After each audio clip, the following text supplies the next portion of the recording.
Doğanlar, hemmenizler, hoş geldinizler.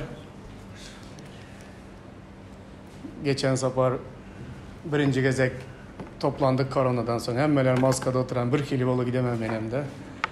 Neobычный bir zatta maskada oturmak. Ama neyse, yani maksudun aydıştek maskada aydım aydarman da hiç göz önüme getirmegentim dedi. Hem maskada yığınakta oturarımızda hiç kaysımız göz önümüze getirmedik. Ama bugünlerin var eken. Yaşap yürüpümüz artık alıştık desegen buladı. Doğanlar koronavirüsün son yığınak ya koronavirüsün dövründeki hazırki yığınaklarımız bundan bir yana gece azamada aytdı. Bu hareket köpürer tizrek olsa kança tiz kutarabilsek şonça yaxşı deydi. Göresler geçen yığınaklarımızda doğa etmek zamanlarımız köp boladı. Tanrı akşamı boladı. İçinde şayatlık için vaktlar boladı. Şeyle coşkunlu nemeli boladı da yığınaklarımız. Hazır koronavirüsün sebeplerine bolu bildiğince prastoy bol oturan yığınaklarımız tizrek bitirip tizrek nem etmek için. Hiç etmesegen dargap gide oturtmaz yığınaksız. Şunun için yığınaklarımızda en esası olan zatları doğa, Hudayı aydınlarda şöhratlamak ve Hudayın sözü esası olan zatları sakladık. Kalan hem zatları azaldıp yığınaklarımız bir kili prastoy olan tek bol oturan. Sonra bir kili maskada oturanızlar hemmenize bir kili seriyoznu oturanızlar tizrek kutarasım geledi özüme bir kili. Gülü oturanızlar hem görünmedi, neme hem görünmedi. Sözüm yakmadım hem görünmedi. Maskada tutukulduran sonra bir kili neme yalı boladı. Tradisyonuna gelip oturup imsim giden yalı. Ama aslında yığınak bunday olmalamaz, doğru mu? Geçen hafta hem geliptiler, hemmeler birbirini şunu kucaklap görüşesi gelen toka yasak da bu. Sonra uzaktan birbirimize el salladık. Uzaktan yılgırdık. Nemşedemizin yağda şundak, bu yağdaydan hem bizler geçmeli de onlar. Özüm için hem biraz neme oldu. Her birinizlere hem düşünemen yağdayınızlara. Fikir edensizler, meraklı bolansızlar, 4 ay, 5 ay öte oturan yığına kanday bolar eken, kanday ayağa kalar ekenimiz yine tazadan zat deyip. Geçen hafta vağız etmeli oldu. 4-5 aydan beri yüze görüp vağız etmegenden sonra benim için hem bu işi tazaldan ede oturan yalı, tazaldan öğrenen yalı bir kili yaman heyecanlıydım. Bugün biraz içim rahat. Ve içim rahat ama bugünkü paylaşacak temam ve sözlerim yaman çungur ve yaman gerek olan sözler. Hudayım bana güç versin deyip dile edemen, azaman dile eden için minnettarlık bildiremen. Bir vacip olan bir tema var da bugün sizlerle paylaşacak mandavanlar. Bu temanın adı Büdüreme Daşı. Orusçaydan vaktinde neme diledi? Kamin Pırtıknamenya. Büdüreme Daşı düşünüklü mü hemmelere? Büdüreme neme. Bilesler inakda taza patinka giysengizler ya İstanbul'un eğri köçelerinden yürüsengizler bir kelimde büdürep gidesler. Şu bir zada ayağını değip şu zat senin nemşe dedi? Büdüre dedi. Eğer kattırak büdüresen adam nemşe desen yıkılasan. Şu büdüreme daşı. Mukaddes kitapta büdüreme daşı diyen vaktinde iki hili yağdayda büdüreme daşı diyen düşünce var. Bu büdüreme ve büdüreme daşı var da ki bu iki yeri hem sebeple paylaşmak istemen ve bunları biri bilen bağlanıştırmak istemen. Büdüreme daşı neme? Büdüreme daşı İşaya Peygamber'in kitabında Köhne Ahd dövründe 8-14'ten şunu diye aydadı. Ol mukaddes öy bolar, emma ol İsrail'in iki padişahlığına büdüreme daşı, yıkyan gaya, Yerusalim'in ilatına duzak ve tor bolar dedi. Bu yerde edir şu ayadın özünü ayratin kontekstten okasan bir keli düşünüksüz yağlı olmak mümkün. Kim bu arada gürrün gide oturan? Ol biri bu arada gürrün gide oturan. Bizler hemmemiz bilemiz. Ol kim?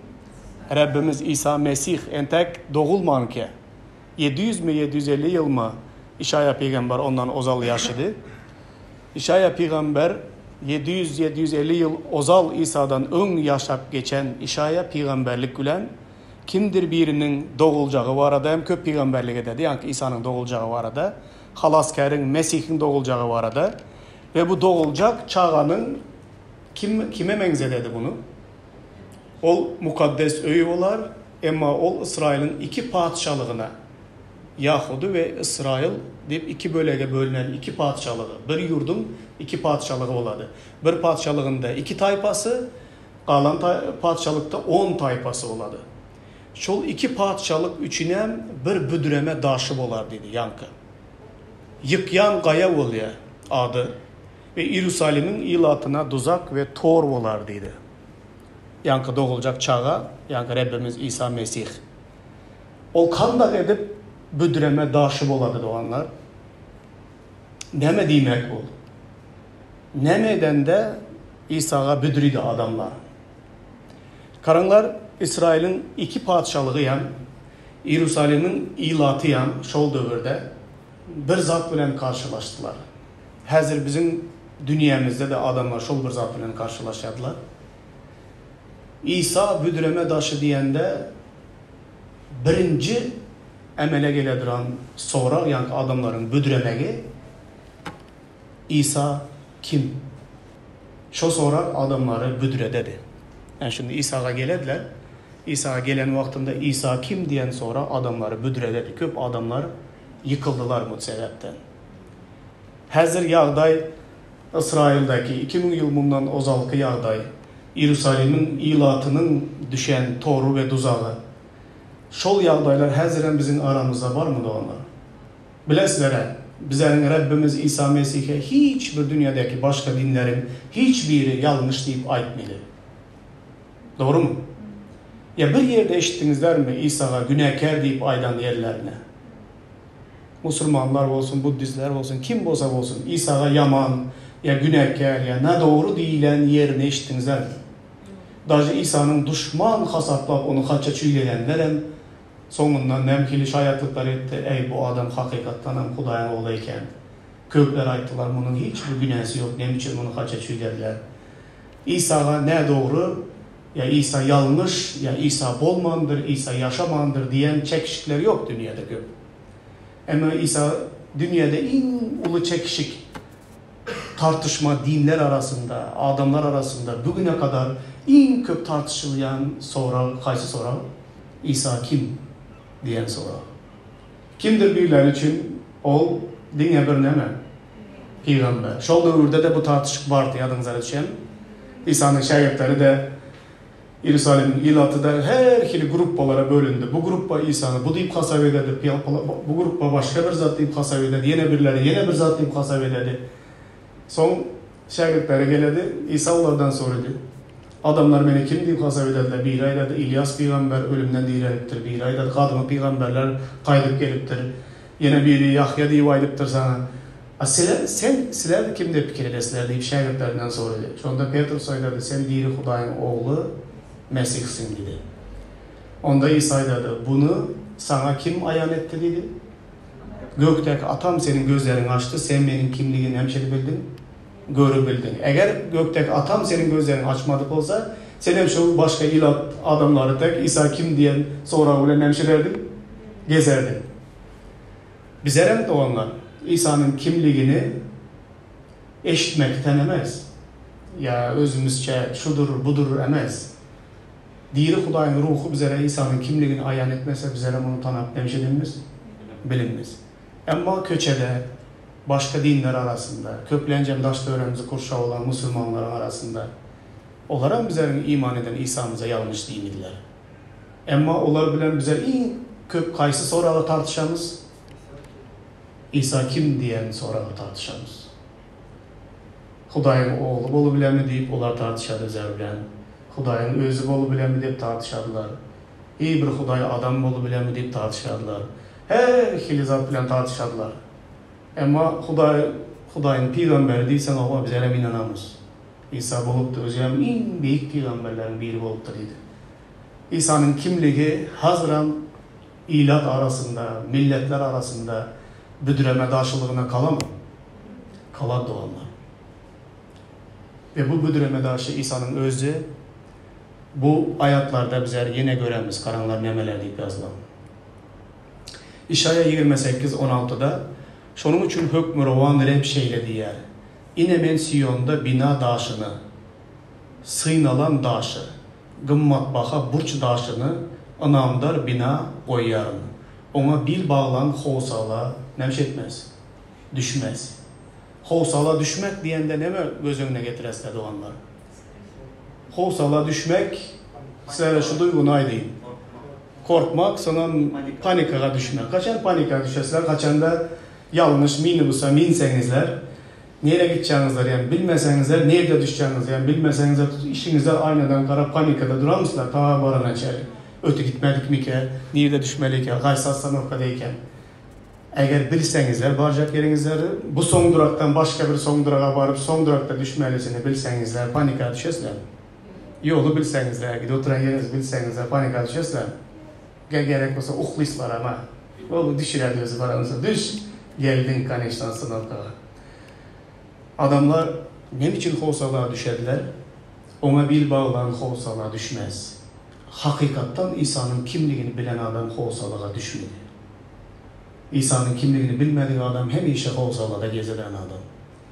Şunun için İyerusalim halkına İsa giren vaktinde İyerusalim'e, eşekte giren vaktinde ayağının astına palmanın yapraklarından koyup eşek bilen İsa İyerusalim'e girip gelen vakti Hosanna, Hosanna, Rabbin adından gelen büyüktür, mukaddestir. Adamlar her hilineme bilen onu kabul ettiler. Büyük paçok bilen, büyük hormat bilen. Ama İsa İyerusalim'e giren vakti İyerusalim için nemşetti. 19. babda olmağına o kadar. Ağladı. İyerusalim halkı için ağladı. Dendi haysi sözler ayıttı. Ey İyerusalim, İyerusalim.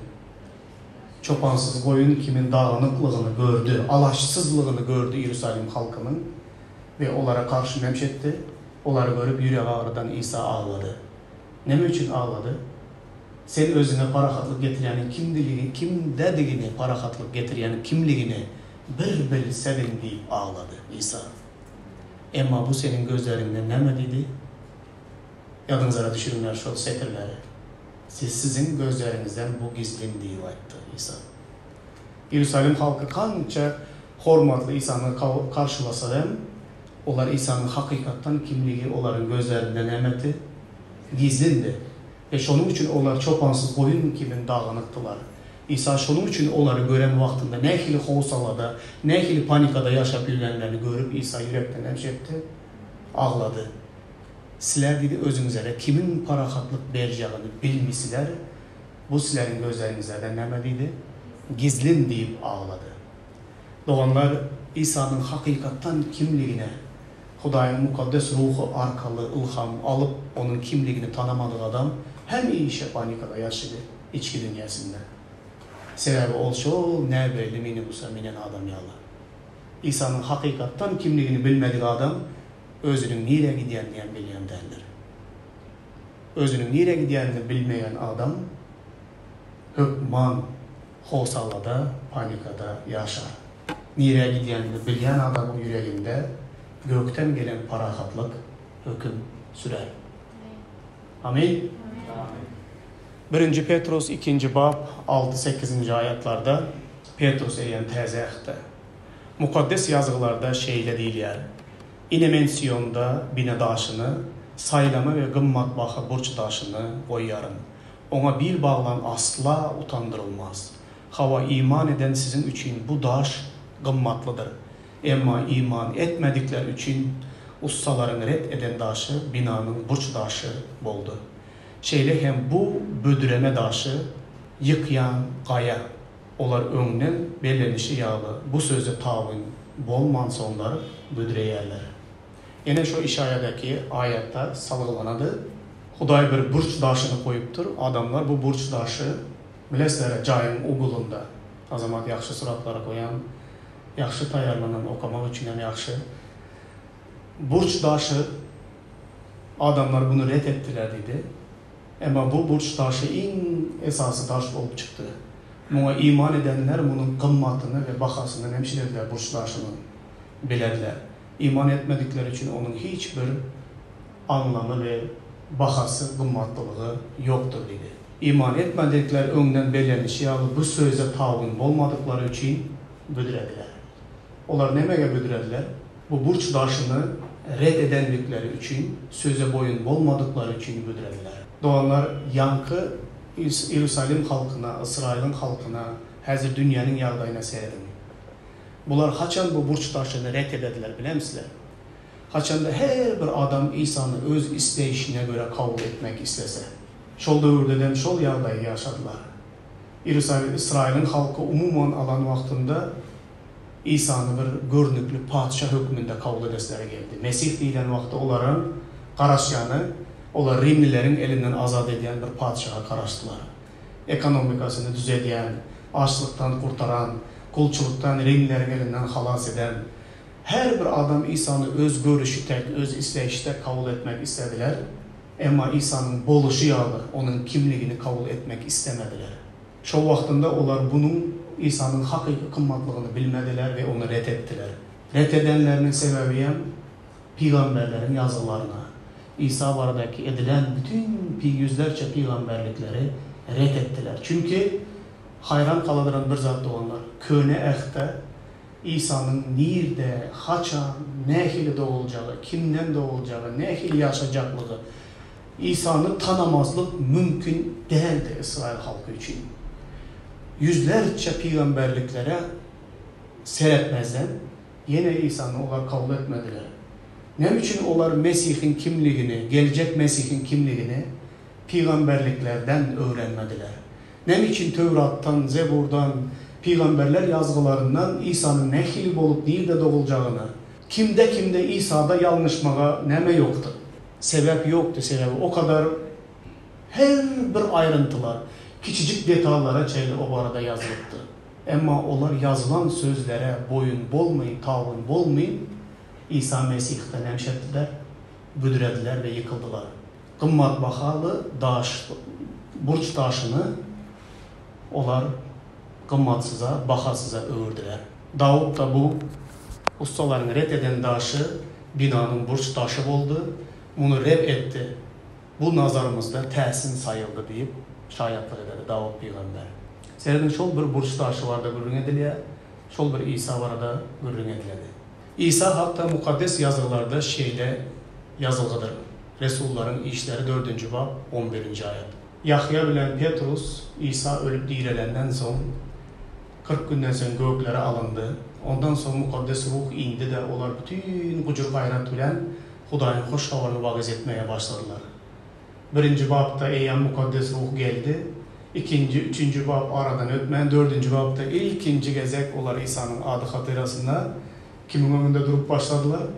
Hükmetlerin meclisin önünde ne için İsa varda vagiz ediyorlar deyip eyyam aradan 2 bab ötmenke olar memeler hepsi zavarlık başladılar. Kıyın izarlamalara ve kıyınçılıklara İsa'nın adı hatırasına geplemek, vagiz etmek diyen kıyınçılıklara duçarlık başladılar. Hatta az vakti orum aradan eli 2 bab ötmenke bu yağdaylar yüze çıkıp başladı. Sonunda 1. gezek Petrus, Yahya ikisi batırgaylık bilen bütün meclisin önünde durup şol şayatlık edediler. O şayatlıkta onlar neme diye oyladılar.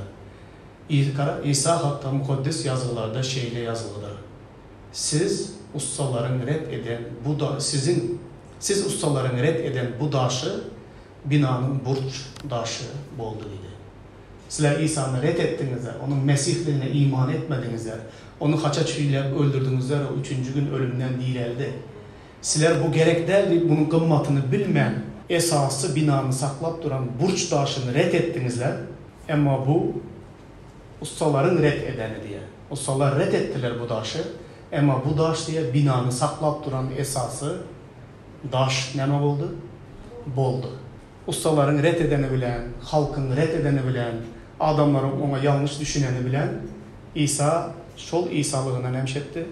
Kaldı. Onu adamlar fikri, adamların nemesi İsa'nın kimliğini hemşedip bilmedi, ütkedip bilmedi. Doğanlar Luka'da yazılan İsa onlara bakıp 20. bab 17-18. ayetlarda onda ustaların red eden daşı binanın burç daşı oldu diyen yazgının manası ne mi? Kim bu daşın üstüne yıkılsa bölek olar. Eğer o birinin üstüne kaçsa onu mıncıradar deydi. Bu daş dine bir gerek olsa al, öyün kur bu daşın üstüne, gerek olmasa zın diyen bir daş aramaz eken. O ne kili bir daş eken? Bu daşta bir kudret var. Bu yöneke daşlardan ememez eken. İsa bu büdüreme daşı, kim bu daşın üstüne yıkılsa, o yıkılan adamı bu daş ne ederken? Bölek ederken. Eğer ol birinin üstüne kaçsa, yankı daş. Onda ol adamı o nemş ederken, mıncır ederken. Zaten bu daşta yankı büdüremekten başka da kudretleri ve gücü var. Bölek etmeye ve adamı mıncıratmaya ihtiyarı var olan bir beyik daş eken. Onda adamlar nemeden ihtiyat etmeli, nemeden selesat olmalı. Bu daş benim üstüme nemş etmesin, düşmesin, bölek olmayın. Bu daş benim üstüme kaçmasın, beni mıncıratmasın. Qaytan, bu daş benim için en kımmat baha, benim cayımın burç daşı olsun. Benim hayatım durmuşum bu daşın üstünde kurulsun. Bu büdüreme daşına bir bağlanan adamlar nemş edilmez, panikaya düşmez, utandırılmazam, yekeyem kalınmaz. Bu daşa bir bağlayanlar hakikattan halas olup baki yaşayışa iyi olarlar. Bu büdüreme daşı İsa baradaki görün. İndi karanlar. Haçan adam İsa'da büdürüydü. Yahya, İsa'dan öngelen Yahya çok ondurucu. Matta'nın hoşkavarı 11. babın 2. 6. ayetlerinde. Aslında Yahya hiç haçan İsa'dan şüphelenmeli derdi. Ne için bilesler? Onda o İsa orada diri Hudayın özünün sesini işitti. Bilesler Yahya adamları tövbeye çağırıp hemmesini yerden deryasında suda çümdür oturan vaktinde İsa hem suda çümmek için Yahya'nın yanına baradı. Yahya'nın yanına baradanın suda çümdürülme özüne, suda çümdürülmeye ihtiyar veredi. Yahya onu da suda çümdüredi. Suda çümdürülenden sonra Hudayın mukaddes ruhu kepteri şeklinde kimin İsa'nın üstüne gelip konadı. Ve şol vaktinde gökten Hudayın sesi geledi. Huday İsa'nın demek bu benim sevgili oğlumdur. Bundan ben razı değildir. Bu nemediyse ona kulak asınlar deyen Hudayın şayatlığını öz kulakları bilen eşiden Yahya. Ve Yahya'nı bilesler tutsak edip onu türmeye basarlar. Türmeye basan vaktinde Yahya İsa varada şüphelenedi. Şüpheleneden şagirdlerine barınlar soranlar kanı. Şol İsa bizlerin karaşanımız şu İsa mı ya başka İsa gelmeli mi deyip. Karanlar. Yahya hem tutsaklıkta ka Mesih'in eden işleri varada eşidip onun yanına şagirdlerini iyi verdi. Şol gelmeli Mesih sen mi ya da biz başka birine karışmalı mı deyip sorattı İsa olara. Barında görüp eşidenlerinizi Yahya'ya haber verin. Körler görüyerler, aksaklar ılgayar, deri keselliler temizlenyer, kerler eşidyer, ölüler direliyer, gariplara hoş haber vagiz edilyer. Menden yüz döndürmedip adam baktıdır deyip cevap verdi. Rus tercümelerinde ve Türkçe tercümelerde men hakta büdüremegen adam şüphelenip men hakta büdüremegen adam baktıdır deyip yazılan. Bu yerden şu anlamı veredi. Menden yüz övülmedik, adam baktıdır. Doğanlar köplerinize şimdi sorak vereyim. İsa baradaki büdüreme daşı baradaki nemem şu yerde tamamlanaydı izin devam ettiriyor. Hiçbir hayatınızlarda, iman hayatınızlarda İsa'dan şüphelenen vaktiniz var oldu mu? Şüphenin esasları nerelerden geldi? İsa'da şüphelenen vaktiniz var oldu mu? Eğer yankı azamadın Okan Ayadiyalı 1. Yahya 1.9'da eğer şunun yukarılarında 8-7'de eğer günahlarımız yok olsa yok değilsek onda bize ne diyor? Yalancı değil. Eğer günahlarımızı boyuna alsak onda Huday inandır ve adıldır günahlarımızı bağışlar bize her kili yamanlıktan nemşeler değil. Arasalar değil. Hazır hemmenizlere ağzınızlar maskalı hiçbir iman hayatınızda İsa'dan şüphelendiniz mi dese oturupsular. Ne bileysen ki? Yok şüphelendiğimden samimiyyat ettim demek. Yok hiç bolmadım mı samimiyyat? Karanlar Yahya öz kulakları bilen Hudayın sesini eşitti. Bu benim sevgili oğlumdur, bundan beni razıdırın. Bu nemediyse onun aydanına kulak asınlar diyen sözler Yahya eşittiden yine türmede yatan yerde şagirdten iyi verdi. Baralardan soranlardan şu bizlerin karaşmalıysanız şu mu ya başka biri gelmeli mi dedi. Yahya. Eğer yakıya şükrelenen olsa onda sizler ama öyle köp lentağını izleyirseniz az adınıza düşmedi.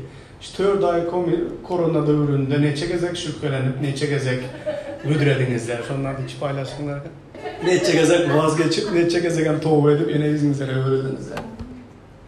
Şüphe diyen zat onlar hükman dilde emin İsa inanılman. Ya ben İsa'nı reddettim. Ya İsa yok benim dualarımı eşitmedi. Avroda o diri derler. Şüphe diyen zat hükman ağız bilen aydılmaktadır. Adam yüreğinde, fikirinde eden zatlara meyyemleme. Şüphe. Ama ne için bu arada gurur veren doğanlar?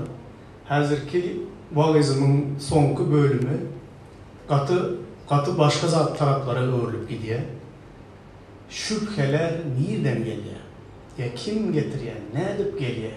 Köplenç kimdir bir ya nemedir bir zat sebep boladı şüphelere.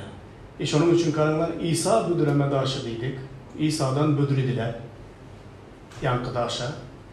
Köplenç şol İsa'dan şüphelenmeye nemedir bir zat ya kimdir biri sebep boladı.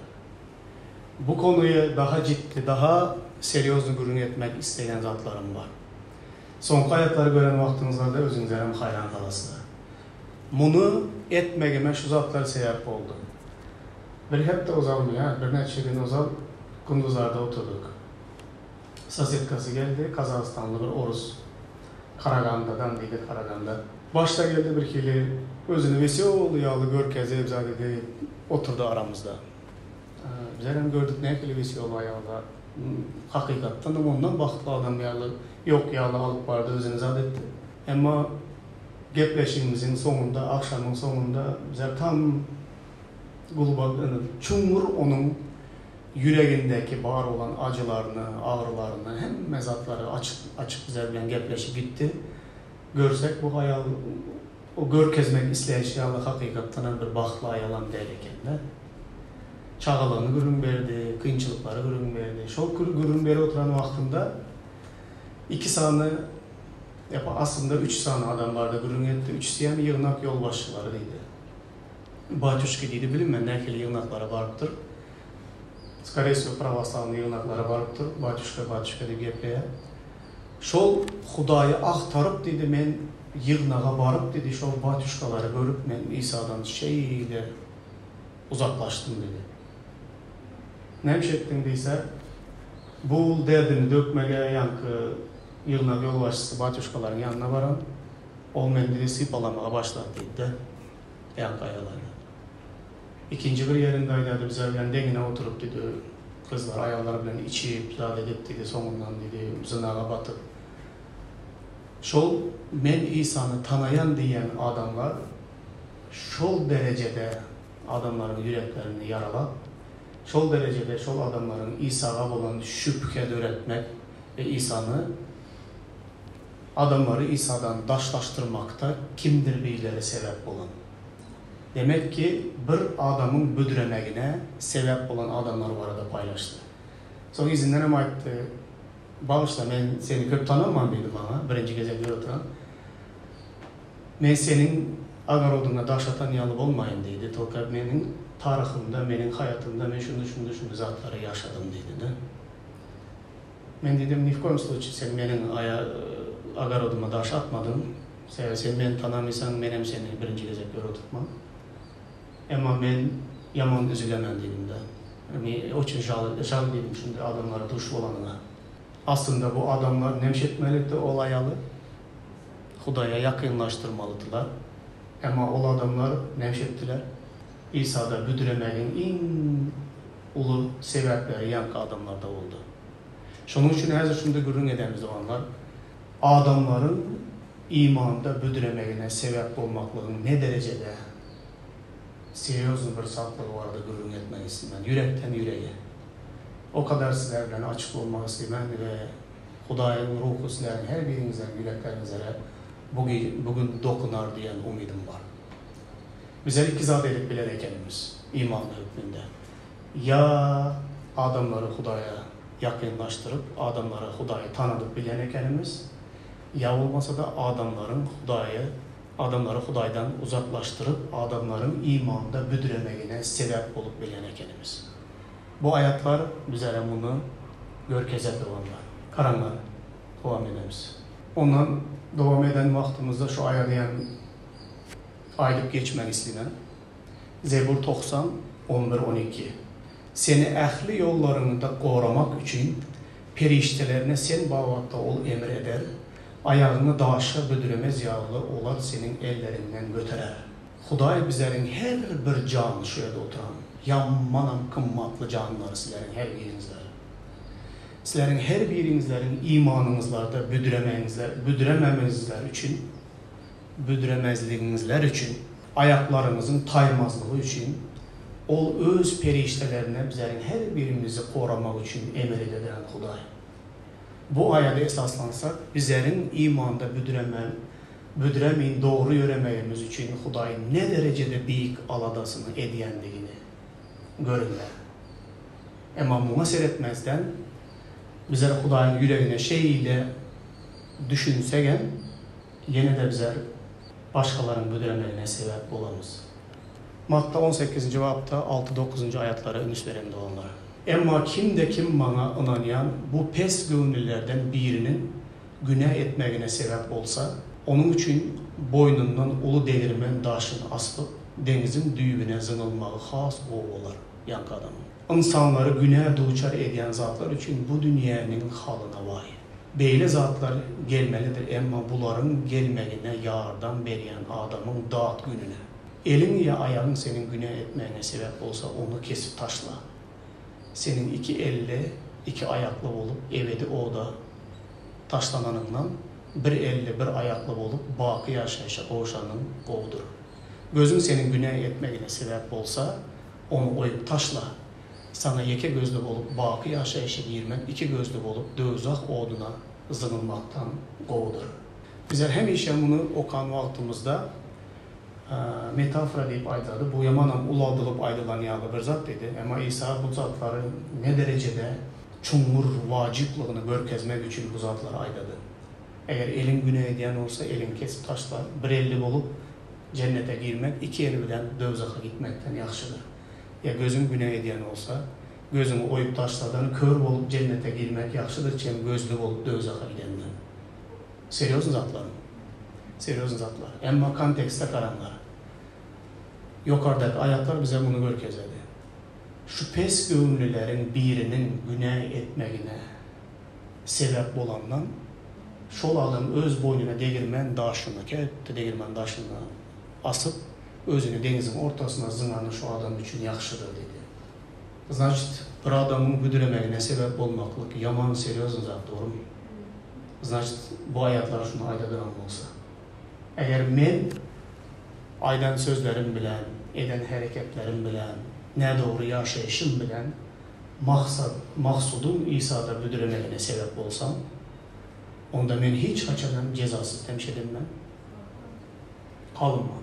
Menin cezamım ne kere dedi? Lütçü boynuma devirmen daşını asıp özümü denize atmaklık benim için ne mi olayan da dedi? Daha iyi dedi. Kim bunu Hudaydan daşlaştıranından. Bizler köplenç bu 20-25 yıl benim iman eden dövrümdeki köp ünüs verilyen vaazların biri. Ama sonki vaxtlarda bizler büdüremeklik var da, birinin büdüremegine sebep olan zatlar var da az konuşamız. Özümüz hem özümüzü ne kadar aklımız bilir misiniz? Bana seyretme. Yok. Hudaya seyret diyor aydınız. Bana seyretme. Benim kemçiliklerime önüs verme. Hudaya seyret. Kandık kiresler Mesihlikte doğru bir zat bu. Düğübünden yanlış bir zat. Demek ki eğer bizler şunu değilsek, bana seyretmeden Hudaya seyret diye aytsak, значит men Huday bilen yaşanman münasiplerde deyip aydanımız oladı. Doğru mu? Bir gezek İzmir'de bir konferansiyada olduk. 200'den kovrak maşkıla var. İçinde bir bizler Türkmen maşkıla ineceğim bilen. Şol yerde şu mesele kozgaldı. Her milletlerden var. Yanlışmasam 1. Korintoslar 11.1'de Paulus şeyle sözler aydadı. Menin Mesih'ten görelde alışım yalı, sizlerin menden görelde alınlar diye aydadı Paulus. Bu ayatlara kandı seyredesler diye bu ayatı ortaya koydum, men ayttım. Hemmeler bir vaxtdan öğrüldülerden beni yaman gördüler. Paulus bilen bilelikte yaman gördüler beni. Gordu dedi de yaman. Yamanın teket bir aydınlanır zat. Menin Mesih'ten görelde alışım yalı, sizlerin menden görelde alınlar demek, hazırkı dövrde kabul edilerlik zat emez. Hazırkı dövrde neme zat kabul ediler bilesiniz mi? Moda, bana karama, Hudaya kara. Demek moda. Tam ters geledi Hudayın sözüne göre. Bu yerde ayladı. Eğer bu pes gönlülerin birinin büdüremegine sebep olandan özünü denize, delirman daşını aslan özünü denize at. Eğer menin ellerimin edediran ne doğru işleri, maksadım günah etmeline, Hudaydan daşlaşmana sebep olsa, men şu elini emşetmeli, kesip ayırmalı. Eğer menin gözlerim haysıdır bir ayağı olanların birini günah etmeline sebep olsa, bu için men şu gözlerini emşetmeli, koparıp ayrıva atarmalı, çıkarmalı. Ne için? Bu canlar Huday için değil mi? Kımmatlı. Bunları Hudaydan daşlaştırmakta menin üstümde ullu bir cevapkarçılık bilen ceza yatan. Şu derecede imana seyretmeli. Ama bize gündelik durmuşta bunu görünmez. Ağzımıza gelen sözü hem ediveremiz. İstediğimiz hareketleri hem ediveremiz. Daş töremizde dık kadem edimiz. Nerede oturtmaz? Kimlerin arasında oturtmaz? Aydınlar bir gezekte olanlar. Hudayı tanımayan adamları. Ya özümüzün hoş havır eden adamlarımızın önünde ne çekecek münasip mezatlar ettik. Ne doğru zatlar ettik. Adamları Huday'a yakınlaştırmanın daran dereğine, adamları Huday'dan uzaklaştıran hareketleri ne çekecekler ettik. Hiç bir şu vakti oturup saklanıp, men neydi oturtmam, nemşede oturtmam deyip oylanamız mı?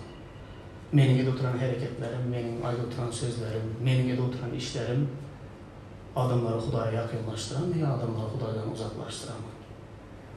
Eğer uzaklaştıran olsa onda menin üstünde Huday'ın cevapkarçılığı ve cezası nemşeledi. Şunun için bize inandı hayran kalamız. Ne için Huday'ın iyi bereketleri yok üstünde. Azat o sen hemeler edip yürüyenin özün bilen yok. Kimler bilen oturup ara içip yürüyepsen. Kimler bilen oturup yine etmeleme zatları edip yürüyepsen. Bilen yok kimin yüreğinde ne ehli şüpheler dört olsam her bir eden zatların adamları Huday'dan ne ehli uzaklaştırdı. Doğandan bunun üstesine şu zadaydayım. Yığınakta ak günen kara yazılan etmeli der diyen zatlar var Huday'ın sözünde. Misal için zina etme, adam öldürme, yalan gepleme, oğurluk etme, kesinlik bilen etme deyip yazılan zatlar var. Bu zatları bilen deneştirmeyecek ama yöneke zat aydayım. Arak içme deyip yazılan. Kebriyelerinde içtiğim yazılan. Şerap. Kebriyelerinde garibe şerap verir, içsin de garipliğini unutsun. Kebriyelerde Pavlus ayladı, Timoteus'e iç, şerap. Aşkazanın ağır oturanlığı için iç. Eğer bu ayakları alıversen kesinlikle içme, bu günahdır diyen yeri yok. Şunun için bizlerin pozisyonumuz, yığınağın pozisyonu, arak, şerap diyen zat içilmeli der zat. Ama köpleri bu zatın nehli derecede adamlarda şüphe öğretip adamların büdüremeğine sebep oladığını zatı unuttular. Misal oturmalı emez yerde hem oturadılar, içmeli emezler bile hem içediler. Misal için Türk yığınaklarda hiç köplenç gören olsanızlar, şöyle Türk yığınaklarından geldi, aydım attılar, zat ettiler, sonra çıktılardan periklo deyip her payızlıkta sigaret tutaştırdılar. İncil'de açsanızlar hiçbir adamı sigaret çekenler için günah ettin deyip ayıplarını misler. O dövrde insan dövründe sigaret olmayan bir şey. Son bir yeri kapattı. Ama köp adamları sigaret çekilmeli ne doğru karıdılar. Doğru mu? Özümüz şokunu kandık olduk. Böyle Hudaya şokratar çıkıp göçede böyle sigaret çekip oturan vaktinde hemimiz bir kere gördük mü? Yığınaktakiler aydınlar. İpliyat mı göründü, doğru mu? Türklerin özlerine göre normal mi? Ama bize bu ne doğru göründü. Köprülerin müdüremegine sebeben olandır. Sigareti taşlamalı deyip yürüyen adam da boluyken ne? Kim aitti bolmaydı deyip boluyken ne? Bunlara boladıran bu senin bize rab olmaydı. Yönekli zatlarda bize doğanlar başka birinin müdüremegi için hareketler edemiz emez. Her bir edimimizde, her bir sözümüzde, fikrimizde, yani erivet hasiyetlerde adamların müdüremegi için sebep olanımızların bunun hiçbir cevapkarçılığı yok ya yine devam ettiriyoruz yaşayışımızda. Cevapkarçılığı vardı onlar. Katı güçlü bir cevapkarçılığı var. Kimdir birinin karanlar yöneke zatlarda, yöneke deyip yönekem demeyin. Nemezire yeri aytmadı. Kurbanlık bu arada. Kurbanlık bu arada açıktan açık yazılan. Resul Paulus neme diye oyladı? Köplenç şol dövrlerde butxanalar. Torka yanlış düşünmenler. İsa bu zatlar yazılan vaktinde İslam dini vapşe yoktu. İslam dini bu zatlar yazılandan sonra 600 yıldan son peyda oldu. O dövrde İslam absolut mu yoktu? O dövrde but parazlar vardı. Onların but parazların ibadatxanaları vardı. Onların öz butlarına kurbanlık getirip malları soyup, kan döküp, ayşe eşret, şarap, ayallar, dans edip, yalanaç, herkili öz butlarını kanakatlandırıp nem etmek için yamanam zor. Hazırki de naçlı kulüpler yalı, striptiz kulüpler yalı bir zat gözünüze getirseniz de şu dövrün butxanalarını gözünüze getirinler. Şonu değil, butlarına secde edilen.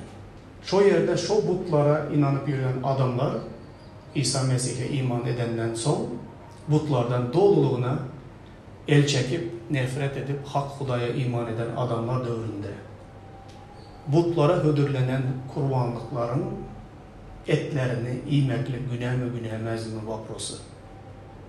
Son şonu hazırki dövrü bilen deneştirip neme dörünler. Misal için benim imanım güçlü. Aklım bilimim yeterli köp zatlara. Nemenin güne nemenin günemezliğini ben bilemem. Ama doğanın dedi, içinde güçlüsü en var, teze iman eden en var. Hele butlardan dolu temizlenip temizlenmeli belli der adamlarım nemşe dedi. Boladı aramızda.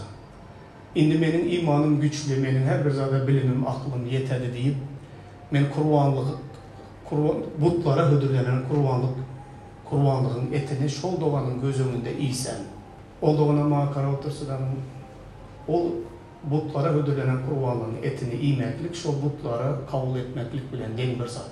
Onun yönekeyce, ecizce içindeki iman, İsa'ya olan imanı, şu benim butlara hödürlenen kurbanlığın etinden yiyen vaktinde şu imanı sarssa, Bahtırki hem yedi şu butlara ödülenen etten, diyseden ol İsa'ya şüphelense, eyyen ben Huda'nın önünde nemelerim buladım, güneylerim buladım. Ve yöneke günemez o, suçayını birinin ayağını basan benden geçsirler günede.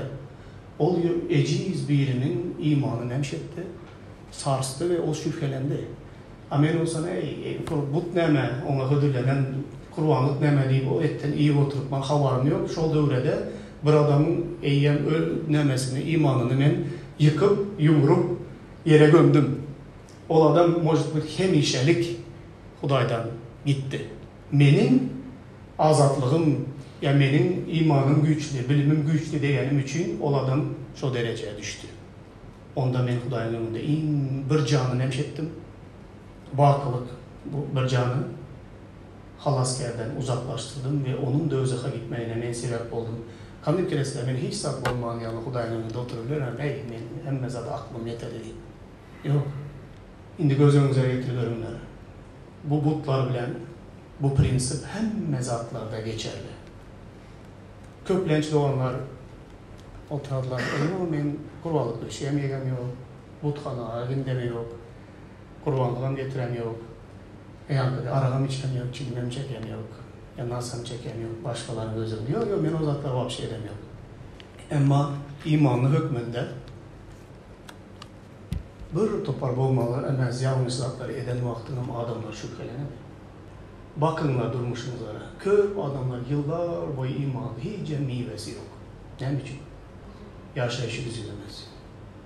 Ve onu gören adamlar hoş havur aydan boladı. Ama onun hoş havarında hiçbir aydan hoş havarında güç yok. Qaytan o adamları özünden korkuzadı. Taşlaştıradı ama hiçbir adamı halaz edip Hudaya yakınlaştırmadı. Nem için diyen vaktinde öz hareketleri bilen, yaşayışı bilen adamları sürekli Hudaydan nemşedip yaşadı. Uzaklaştırıp yaşadı. Bilmeden, sonundan öz-özüne soralan biri. Nem için ben durmuşumda hiçbir meyve yok. Sana seyreden her bir adam güdürüydü. Eğer şu imanlı olup şu İsa'ya inanan olsa şu yıllara ben asla nemşedim ben değil, barım ben değil. Yalan yapmayan adamlar özünün imanını hasta edip, ne hiç adamlara güdüremem olanlar. Ahlaksız, tertipsiz yaşayan adamlar, öz yaşayışıyla ne hiç adamları korkuzup Hudayla taşlaştırırlar. karzalık izine vermeden adamlar neçe adamları özünden taşlaştırarlar. Bu cemiyette bir topar zatlar var hayatımıza ünüsü vermezek. Şol zatlar bizlerin vicdanımızı kirlededi.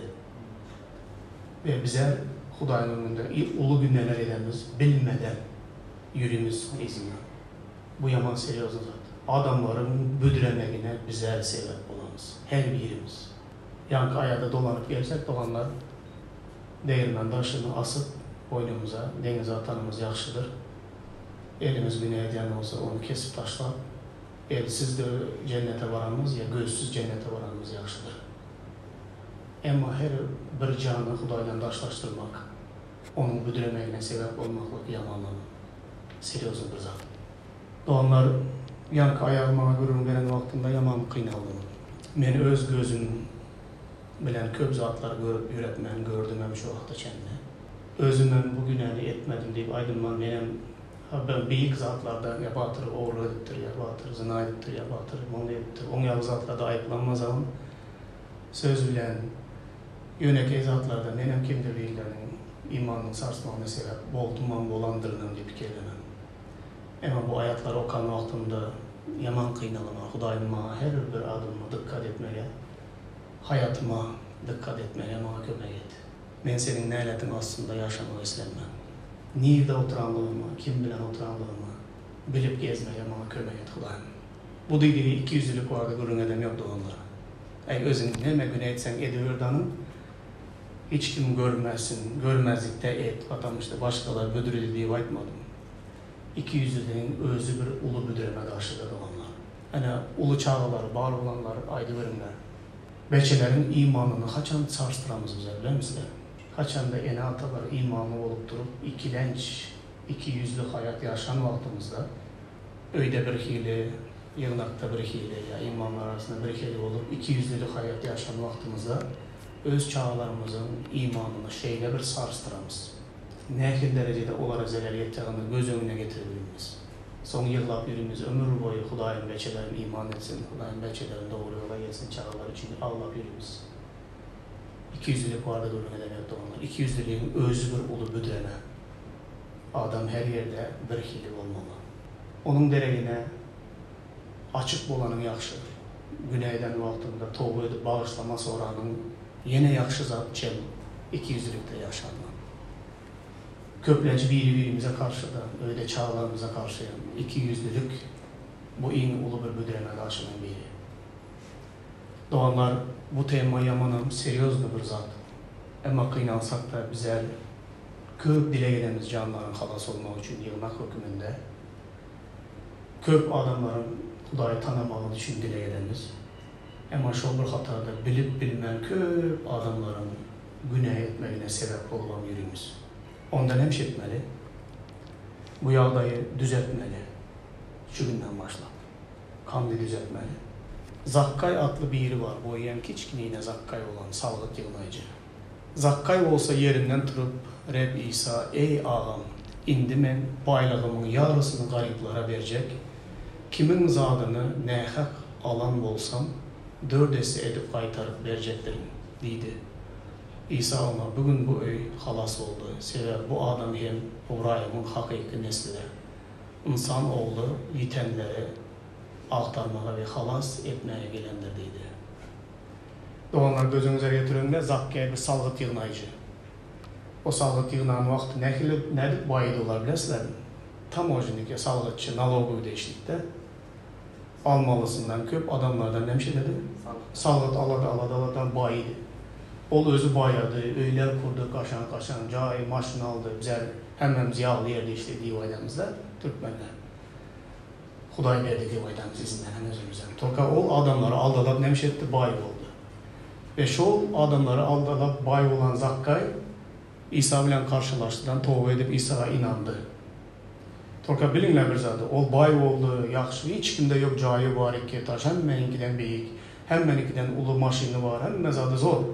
Toka halk içinde Zakkay yigrenci adamların biri. Hemme bile daxil onu aldılar pulavadıranlar. Bizler de gözün görüp, obada bir gayişlik olsa, şu gayişliği hemmeler yaman görür. Bilen bize gayişlik, hemmeleri zor bilen pulunu alıp bay oladı da. Gayıştığını salan üyüne hemenmeler söyledi, minen maşınlayan. Çorukunu bir Zakkay. İsa ile karşılaşandan son Zakkay'ın vicdanı oyana başladı. Başka çaydan vaktinde Zakkay indi İsa'ga inandı, toka bütün halk onu yigrenedi. Hele onu bütün halkı aldab olan pulları, baylıkları elinde.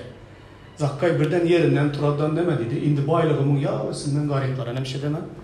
Payliman. Bir kere hayır hasabat işini eden yağladı. Nasam denizinin garipleri aldalap bay oldu. İzne veresen onları paylamışsan.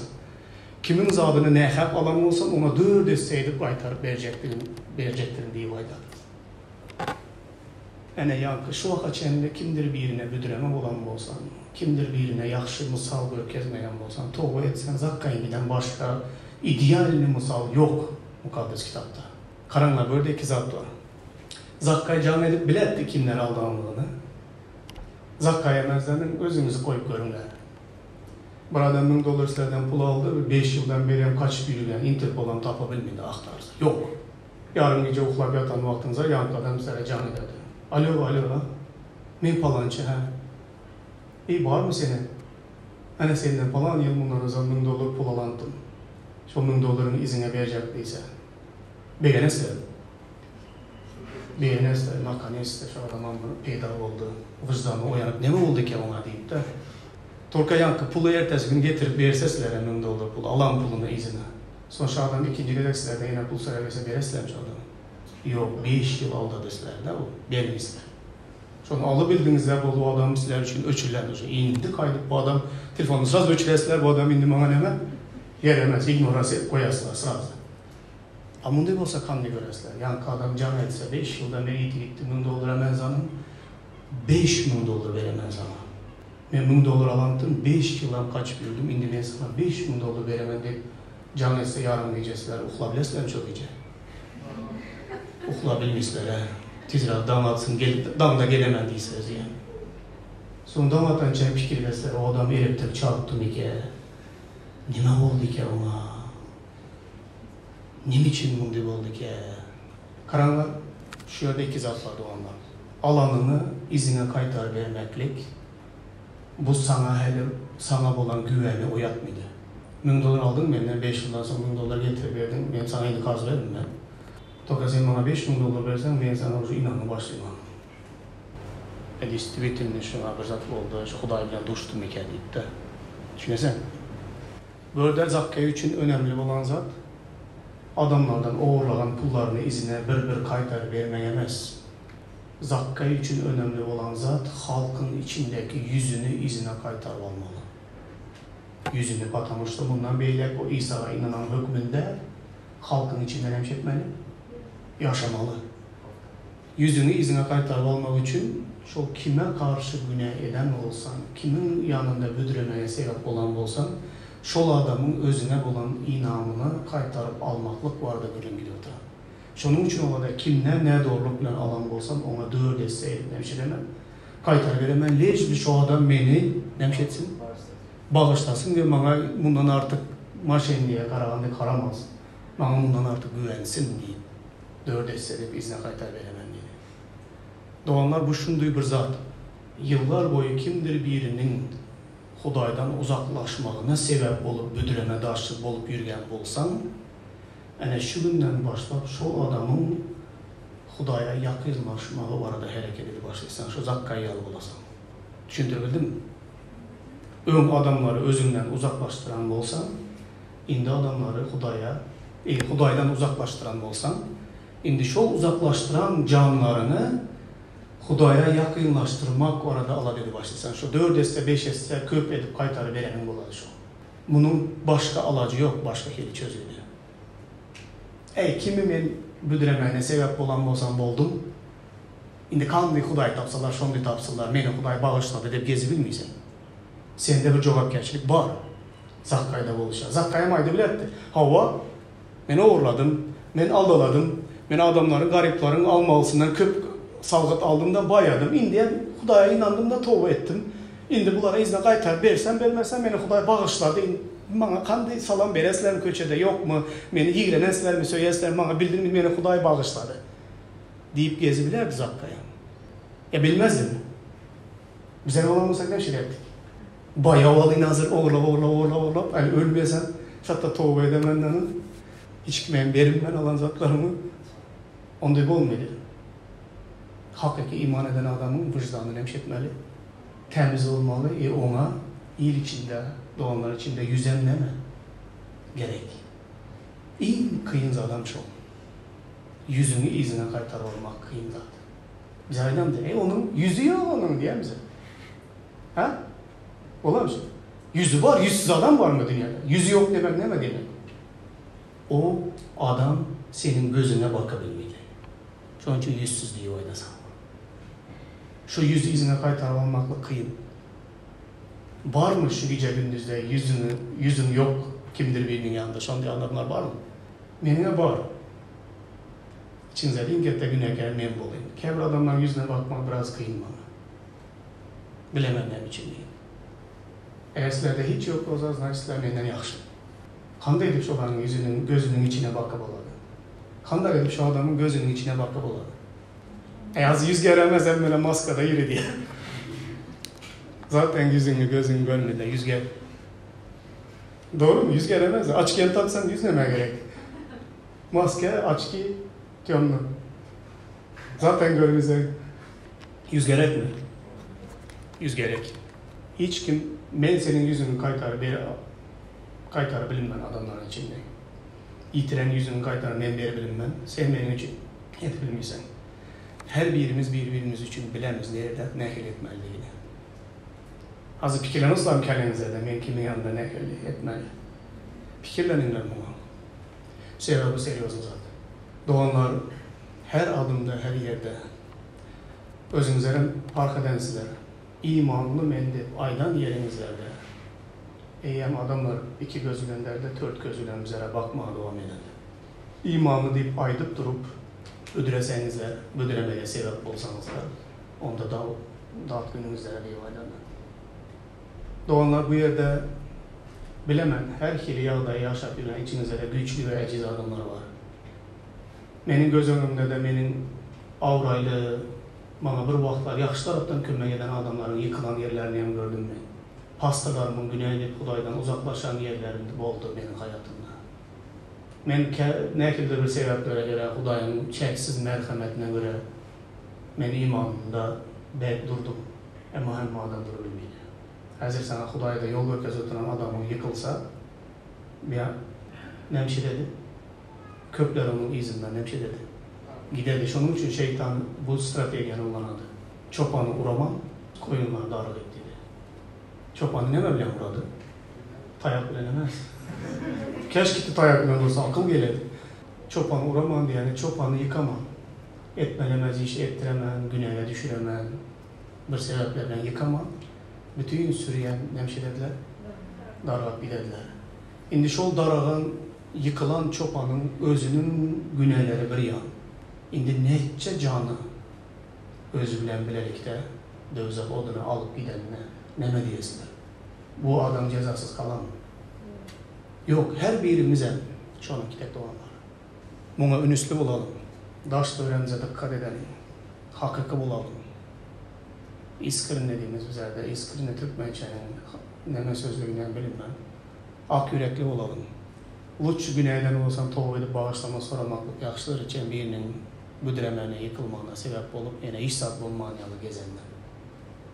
Bu seriyorsun zaten. Ünüs verelim, dikkatli yaşalım ve göresler olanlar. Şu günden başlayıp bize büdüreden adımlarımızı izine getirmeyin, uğruna çıkalım. Yankı ayalı aydı beri oturan vaktinde yaman kıynalım. Ne derecede ulu zepleri getirebilemiz bize. Kime köp verilen olsa ondan köp zaten talep edilendir. Doğanlar kimin hazır yaxşı taraftan təsirdə tutuşlar, daşlı öğrenizlere. Şol taraftan eğer yıkılıp büdüren vaxtımızda yaman taraftan təsirimiz güçlü bize. Yaxşı taraftan qanlı təsirimiz güçlü olsa yaman taraftan şonda güçlü olur yani. Şunun için dikkat edelim. Adamları Hudaya yakınlaştırmakta Hudaydan sıylığımızı alalım. Cem Hudayın kahar kazanına duçarı olup adamları özümüzden Hudaydan uzaklaştırmağa, onların büdüremeliğine sebep olmamalı. Nerede oturupsular? Kim bilen oturupsular? Hemişe dikkat bilen yaşamlar doğanlar. Huday bize her birimize paltar versin. Doğanlar, Resul Paulus bu arada şu 3 yeri okap bitiremem. Bu 3'te yazılan hat, Efesliler, Filipliler, Kolosyanlılara yazılan hatlar. Bu hatları Resul Paulus türmede oturup yazadı. Türmede oturup bu yığınaktakilere bu hatları yazadı. Kandı bir keresinde doğanlar, türmedeki oturan adam hat yazsa, bolara olmaz zatlar vardı hat yazan. Bir imanı, bolara olmaz ya, vacibe mezatlar vardı hat yazan. Türmedeki adam hat yazsa, kandı yazar. Daşı armiyadakilerin bilesler kandı hat, hazır yazmayın, hazır SMS yazar. Hat yazsan, sen de orada rüçka defter tapmanın özüyen bir problema. Eğer o zatları tapıp durup, türmeden durup kimdir birine hat yazacak olsan, onda senin en vacip olan zatlarına bir şey desen şu hatta yazasan. Eğer Resul Paulus türmede oturup Efeslere, Kolosyanlılara, yığınaklara, Filiplere hat yazan, bu hatında en vacip olan zat yazadı. Rabbim uğrunda tutsaklıkta olan men, sizden Hudaydan alan çağrılışınıza münasip yaşamanızı xahiş ederim. Türmeden durup, bütün Efes şəhərindəki yığınağa, Rabbim uğrunda tutsaklıkta olan men türmede oturtman İsa'nın adı hatırasına, Hudaydan dedi, alan çağrılışınıza münasip yaşamanız için men türmeden durup sizlerden ne bir şey demem dedi, xahiş edemem. Benim için bu o kadar vaciptir. Bize türmede hat yazan Mozart tam yazar. Bana bunu getirirler, bana bunu getirirler, bana bunu getirirler, bana bunu getirirler. Ne yazar artık ne? Bana İsa'dan gelemez diyor Resul Paulus. Sizlerden bir zat, sizlerden xahiş edemem. İsa Mesih'i Hudaydan alan çağrılışınızlara münasip terde yaşanlar deyip xahiş edemezlerden dedi. Ne için? Başkalarının müdüremeyine sebep olmanlardan tersine adamlara Hudaya taraf yol görkezici bulunlar. 2. Filiplilere yazılan 1.27'de ey doğanlar, durmuş yörelgeniz İsa Mesih'in hoş havarına layık olsun. Şonda yanınıza barıp sizi görsem de, yanınızda bolman siz barıda eşitsem de, hoş havara dayanyan iman uğrunda bir adam yalı görüşüp, yeketek bir ruhta berk durandığınızı bilen. Yanınızda da bolsam da bolmasam da, münasip terde İsa Mesih'in yörelgelerinde hoş havara layık yaşasanızlar, bunu eşitsem ben ne bir şey demem dedi. Beğenemem yürekten, türmede oturan yerinde. Onda başka zat gerekemez dedi. Kolosyanlara yazılan hatta. Şeyler hem Rabbe münasip durmuşta yaşap, onu her vakitte hoşal etmeniz için dile ederiz.